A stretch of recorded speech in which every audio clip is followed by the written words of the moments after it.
Press conference हुई और सरकार कह रही कि हम एसटीएफ जांच कराएंगे, हम ऐसा करेंगे वैसा करेंगे, तमाम सारी बातें हैं।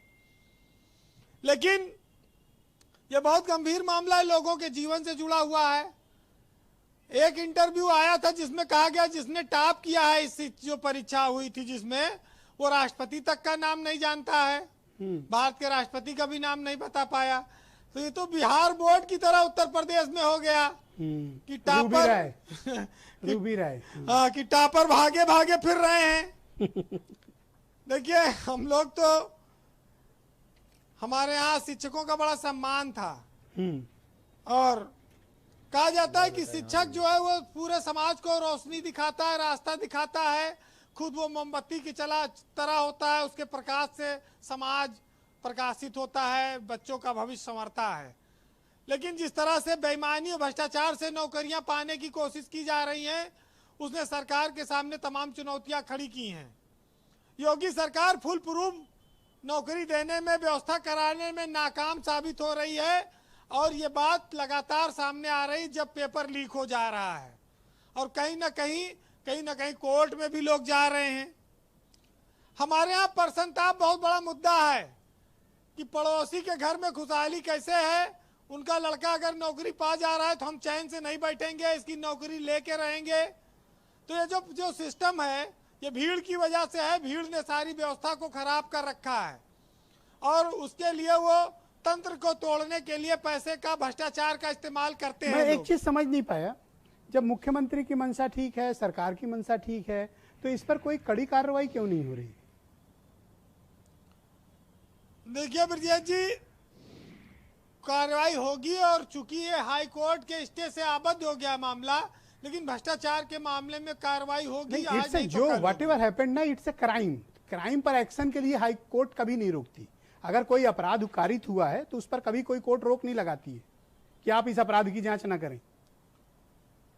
ब्रजेश जी, अगर आप देखिए सरकारों की कुछ कार्रवाई बड़ी सुस्त होती है। जो सत्ता में नहीं रहते, विपक्ष में रहते हो, बड़े बड़े दावे करते हैं जांच कराने के।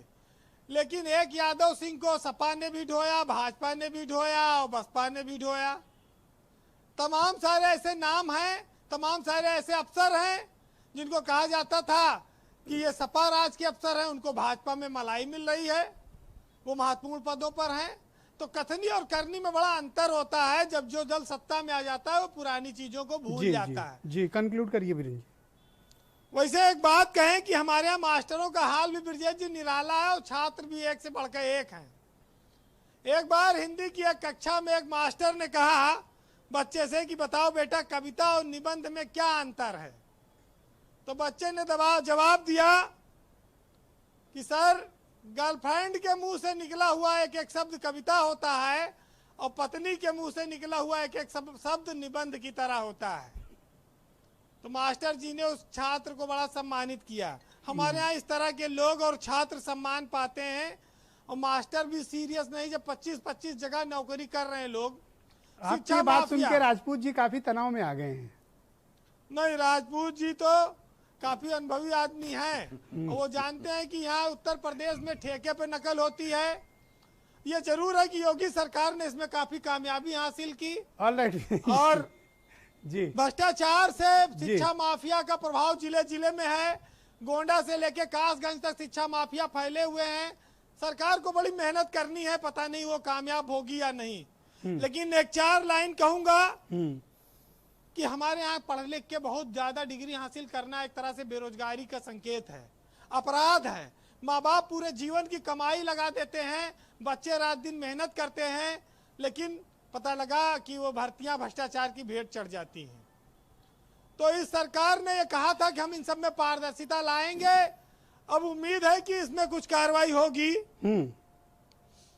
देखिए 4 लाइन कहूंगा आज बेरोजगारी पर कि मैली रही कमीज धुलाई के बाद भी और वो भीख मांगता है कमाई के बाद भी। रिश्वत का बोलबाला है हिंदुस्तान में और मिलती नहीं है जॉब पढ़ाई के बाद भी। और डिग्रियां बिकने लगी हैं कौड़ियों के दाम पर और पान खा के थूकता हूं मैं ऐसे नौकरी के नाम पर। बहुत बहुत